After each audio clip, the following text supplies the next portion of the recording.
इस वक्त यूवीएसएल और एवोनिथ के अंदर किसी भी तरह की शेयर प्राइस मूवमेंट की प्लानिंग नहीं चल रही है।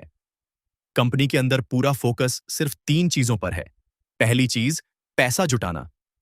इवोनिथ की मैनेजमेंट टीम इस समय एक्टिवली प्राइवेट इन्वेस्टर्स से बातचीत कर रही है। लक्ष्य बिल्कुल साफ है, आईपीओ से पहले करीब 500 करोड़ रुपए जुटाने हैं। और ये पैसा ना तो मार्केटिंग के लिए है, ना किसी दिखावे के लिए। ये पैसा सीधे ऑपरेशंस में लगाया जाएगा। दूसरी चीज, प्लांट्स और कैपेसिटी का रीस्ट्रक्चरिंग। जो पुराने यूटैटम ग्रुप के एसेट्स थे, उन्हें धीरे धीरे ऑपरेशनल रूप से स्टेबल बनाया जा रहा है। कॉस्ट कंट्रोल, प्रोडक्शन एफिशिएंसी और रॉ मटेरियल की सोर्सिंग, ये सब काम ग्राउंड लेवल पर चल रहा है। कंपनी का अंदरूनी लक्ष्य साफ है, पहले मौजूदा कैपेसिटी को पूरी तरह इस्तेमाल करना और उसके बाद एक्सपेंशन का बटन दबाना। तीसरी चीज, बैलेंस शीट को आईपीओ रेडी बनाना। इसका मतलब है नंबर्स साफ दिखने चाहिए, लॉसेस को कंट्रोल करना, कैश फ्लो को स्टेबल दिखाना और लेंडर्स को पूरा कॉन्फिडेंस देना। इस स्टेज पर कंपनी को शेयर प्राइस से कोई फर्क नहीं पड़ता। उन्हें फर्क पड़ता है सिर्फ इस बात से, अगला इन्वेस्टर क्या देखेगा। और सच बताऊं, यहीं पर ज्यादातर लोग कंफ्यूज हो जाते हैं। लोगों को लगता है कि कंपनी अंदर से कुछ कर ही नहीं रही, लेकिन हकीकत यह है, कंपनी चुपचाप काम कर रही है।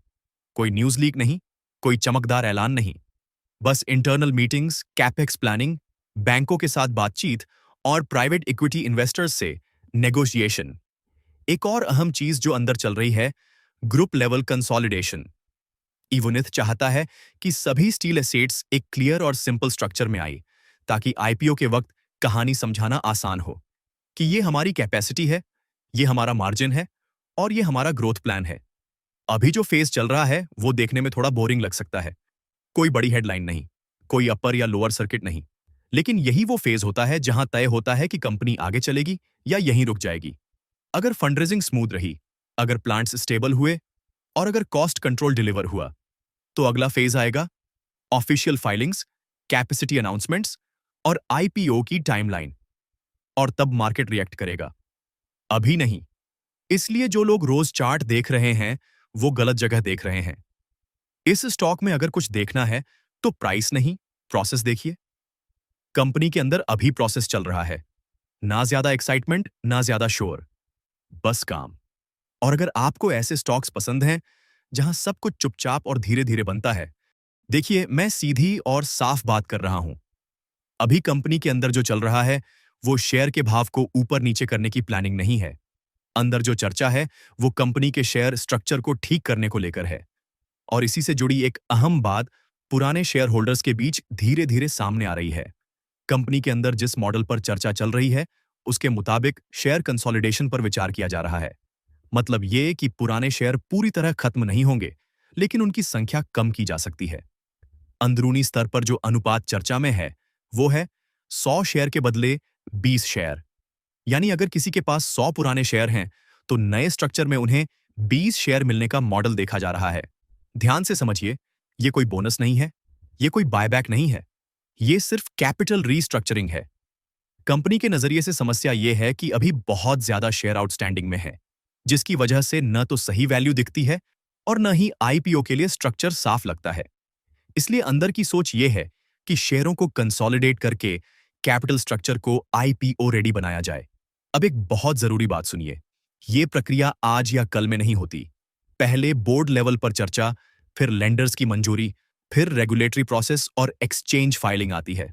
अभी कंपनी का फोकस शेयर प्राइस पर बिल्कुल नहीं है। उनका फोकस है जब नया निवेशक या आईपीओ मार्केट देखे तो बैलेंस शीट साफ दिखे।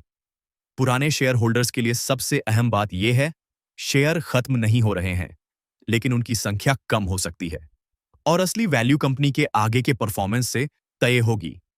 यहीं पर लोग सबसे ज्यादा गलती करते हैं, सिर्फ ये देखकर घबरा जाते हैं कि शेयर कम हो गए। लेकिन सच्चाई ये है कि अगर बिजनेस सुधरता है तो कम शेयर होने का मतलब बेहतर प्राइस डिस्कवरी भी हो सकता है। अब सबसे जरूरी लाइन ध्यान से सुनिए, ये जो बात बताई जा रही है वो अंदरूनी चर्चा और स्ट्रक्चर लेवल की जानकारी है। ये अब भी कोई फाइनल अनाउंसमेंट नहीं है और यह भी संभव है कि अंतिम अनुपात बदल जाए। इसलिए न तो घबराइए और न ही बिना पुष्टि के खुश हो जाइए। अभी पुराने शेयर होल्डर्स के लिए सबसे समझदारी की बात यही है कि डेली प्राइस छोड़िए और कंपनी की ऑफिशियल फाइलिंग पर नजर रखिए।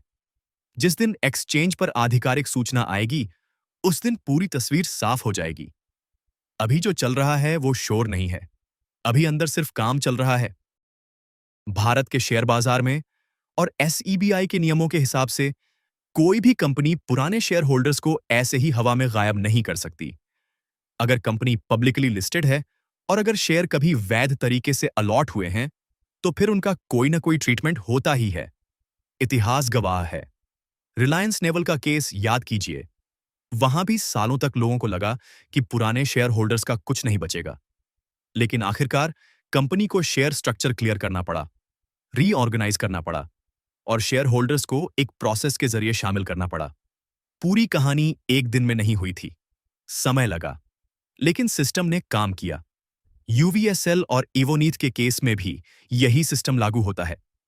एसईबीआई का साफ नियम है, अगर कंपनी आगे जाकर आईपीओ, रीलिस्टिंग या कोई भी पब्लिक फंड रेजिंग करना चाहती है, तो उसे अपने पुराने शेयर होल्डर्स की स्थिति स्पष्ट करनी ही पड़ती है।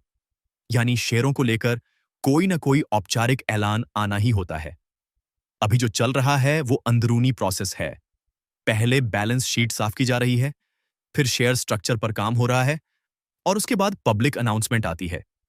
इसलिए अगर कोई ये कहता है कि शेयर नहीं मिलेंगे, तो वो पूरी तस्वीर नहीं देख रहा। सच्चाई ये है, शेयर किस रूप में, किस अनुपात में और कब मिलेंगे, ये कंपनी बताएगी। लेकिन पूरी तरह नजरअंदाज करना सेबी के फ्रेमवर्क में आसान नहीं होता। इसीलिए जो लोग धैर्य से बैठे हैं, उनके पास उम्मीद रखने की वजह है। और हाँ, कंपनी की तरफ से आने वाले कुछ महीनों में पब्लिक अनाउंसमेंट आने की संभावना इसी वजह से चर्चा में है, क्योंकि बिना साफ शेयर स्ट्रक्चर के आगे का रास्ता खुलता ही नहीं। ये वीडियो किसी को खरीदने या बेचने के लिए नहीं है, ये सिर्फ एक बात कहने के लिए है। अगर आप पुराने शेयर होल्डर हैं, तो आपका केस पूरी तरह खत्म नहीं हुआ है। थोड़ा समय है, थोड़ा प्रोसेस है, लेकिन सिस्टम मौजूद है। और जब सिस्टम चलता है, तो चीजें आखिरकार सामने आती हैं। शांत रहिए, ऑफिशियल अनाउंसमेंट का इंतजार कीजिए और अफवाहों से दूर रहिए, क्योंकि असली अपडेट शोर में नहीं, फाइलिंग में आता है।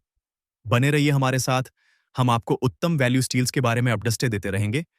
हमारे चैनल को सब्सक्राइब, लाइक, और शेयर करें।